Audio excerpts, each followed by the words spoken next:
తిరుమలలో రథసప్తమి వేడుకలు ఎలా జరుగుతాయో మనం ఈ వీడియోలో తెలుసుకుందాం.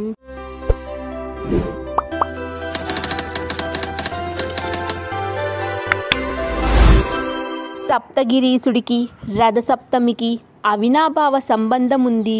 మలయప్ప స్వామి వారికి సూర్య భగవానుడికి 7 సంఖ్య అంటే ప్రీతికరం.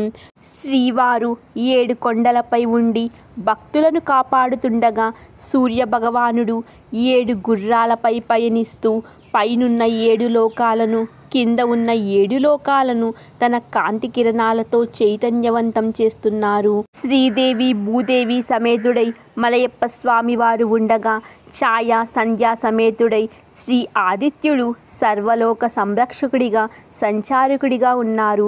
ఇందులో ఇద్దరు సమానులే. స్వామివారిని వెంకట నారాయణుడు అని పిలుస్తారు. ఇక ఆదిత్యుణ్ణి సూర్యనారాయణుడు అని పిలుస్తారు. శ్రీవారి రథము సూర్యుని రథము హిరణ్మయమే. ఇలా అన్నిటిలోనూ సౌమ్యముందందున శ్రీవారి విశేషోత్సవాలలో రథసప్తమికి ఒక విశిష్ట స్థానముంది.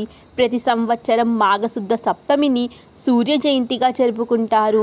ఆనాడు తిరుమలలో రథసప్తమి పేరుతో ఉత్సవం జరుగుతుంది.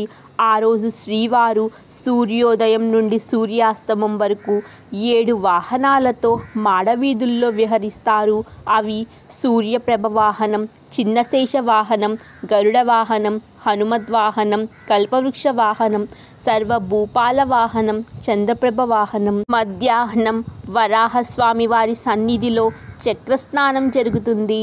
ఎన్నడూ లేని విధంగా ఒకే రోజు 7 వాహనాలపై 7 మార్లు వివిధ అలంకారాలతో దివ్య శోభతో శ్రీ మలయప్ప స్వామి ఉత్సవమూర్తిగా భక్తులకు దర్శనమిస్తారు. రథసప్తమి నాడు మాత్రమే జరిగే ఈ విశేష ఉత్సవాన్ని అర్ధ బ్రహ్మోత్సవమని, ఏకదిన బ్రహ్మోత్సవమని, మినీ బ్రహ్మోత్సవమని భక్తులు కీర్తిస్తారు. ఈ సప్తవాహన సేవకు ఒక విశిష్టత ఉంది. దాని గురించి ఇప్పుడు తెలుసుకుందాం. సూర్యప్రభ, చిన్నశేష, గరుడ, హనుమద్వాహనాలపై మలయప్ప స్వామి వారు ఒక్కరే ఉత్సవానికి వస్తారు. మొదట సూర్యప్రభ వాహనంపై సూర్యోదయ వేళ శ్రీవారు వాయువ్యమ్యూలకు విచ్చేసి ఉదయభానుడి కిరణాలు తనపై ప్రసరించేటట్లు చేస్తారు. అనంతరం చిన్నశేష వాహనం, గరుడ వాహనం, హనుమద్వాహనాలపై మలయప్ప స్వామి వారు ఒక్కరే ఉత్సవానికి వస్తారు. మధ్యాహ్నం చక్రాల్వార్ ఒక్కరే శ్రీ వరాహస్వామి వారి సన్నిధిలో చక్రస్నానం చేస్తారు. అనంతరం ఉభయనాంచారులతో శ్రీ మలయప్ప స్వామి వారు కల్పవృక్ష సర్వభూపాల వాహనంపై ఉత్సవానికి వస్తారు. చివరిదైన చంద్రప్రభ వాహనంపై స్వామివారు ఒక్కరే ఈ వాహన సేవలో పాల్గొంటారు.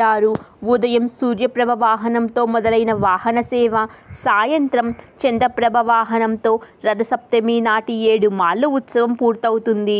ఎందుకని మలయప్ప స్వామి వారు 5 వాహనాలలో ఒంటరిగా వచ్చి వాహన సేవ జరుపుకుంటారో ఇప్పుడు తెలుసుకుందాం. శ్రీ వెంకటేశ్వర స్వామి వారికి సూర్యుడు తన కుడి నేత్రం, శేషుడు తన శయ్య, గరుక్మంతుడు తన సంచార వాహనం, హనుమంతుడు రామావతారంలో తన బంటు, చంద్రుడు తన ఎడమ నేత్రం. ఈ వాహన సేవల్లో తాను ఒక్కరే వినియోగించుకోవడానికి ఇది ప్రత్యేక కారణం. ఇక కల్పవృక్షం సర్వభూపాల వాహనాలను ఉభయనాంచార్యులకు తనకు సమానమే కనుక దేవీద్వయంతో విచ్చేసి సర్వ భక్తులకు కల్పవృక్షమై అనుగ్రహిస్తారు శ్రీవారు. చూశారు కదా తిరుమలలో రథసప్తమి వేడుకలు ఎలా జరుగుతాయి, వాటి ప్రత్యేకతలు ఏమిటో. Hope you all like this video. మరెన్నో ఇలాంటి ఆధ్యాత్మిక విషయాల కోసం please like, share and subscribe to my channel.